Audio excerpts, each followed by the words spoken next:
If you put a stethoscope over the chest, you'll usually hear something that sounds like lub dub, lub dub, lub dub, which repeats over and over again with each cardiac cycle or heartbeat. Now, the question is, where does this sound come from? Normally, blood is constantly moving through the four chambers of the heart, coming through the veins into the right atrium, going to the right ventricle, then shooting off via the pulmonary arteries to the lungs and coming back from the pulmonary veins into the left atrium, and then to the left ventricle to be pumped into the aorta. So in every step, some valves have to open and some have to close. Valves are basically just communicating doors that, when open, allow blood to pass through, and when closed, hold blood within a chamber. So in total, our heart has 4 valves. 2 atrioventricular valves, which separate the atria from the ventricles and are the mitral valve on the left side and the tricuspid valve on the right side, and 2 semilunar valves, which separate the ventricles from the large arteries coming off of them and are the pulmonary valve on the right side and the aortic valve on the left side. And when these valves are closing, just like a door slamming shut, they're going to make a sound that's transmitted in the direction of the blood flow. Now, the heart is positioned in such a way that the sound of the closing of each of these valves is projected onto a small area on the chest wall. If you put a stethoscope between the second and third rib, known as the right second intercostal space, just next to the upper border of the sternum, you'll hear the aortic valve closing. Then if you place a stethoscope in the left second intercostal space, at the left upper sternal border, you can hear the pulmonary valve closing. Making our way down between the fourth and fifth rib, next to the left lower border of the sternum, is where you can best hear the tricuspid valve closing. Finally, let's move down to between the fifth and sixth rib, so in the left fifth intercostal space, near the midclavicular line. The midclavicular line is the imaginary line that gets drawn from the midpoint of the left clavicle, or the collarbone, straight down, so you can find where it intersects with the fifth intercostal space. That's where the mitral valve closing is best heard. Now, in reality, a lot of these things are happening at once, like a factory with lots of things happening in parallel. For example, the right and left atria are both full of blood, and that blood moves through the tricuspid and the mitral valve to get down into the ventricles.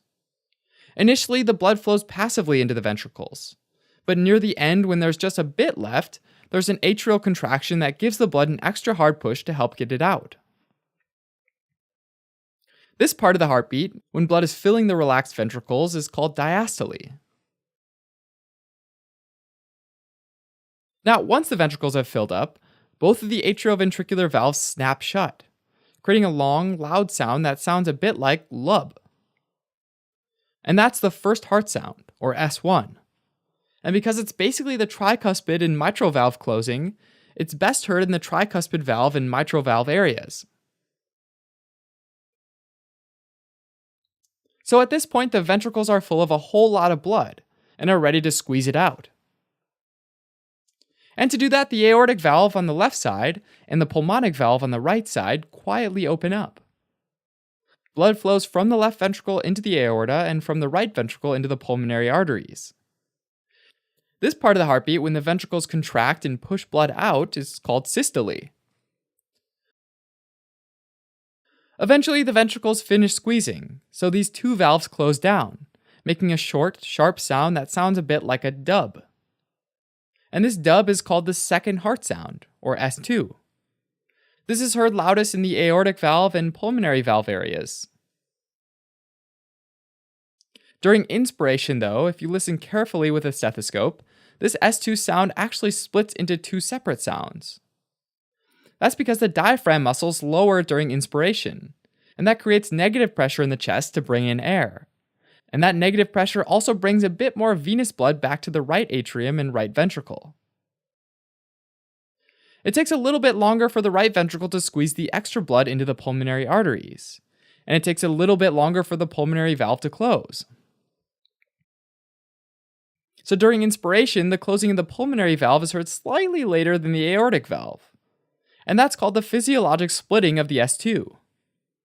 Now, after both the aortic and pulmonary valves have shut down, the atrioventricular valves open up again, letting the cycle start all over. All right, as a quick recap, heart sounds are generated as blood flows through the beating heart. There are two normal heart sounds: S1, caused by the atrioventricular valves closing at the beginning of systole, and S2, caused by the aortic and pulmonary valves closing at the beginning of diastole.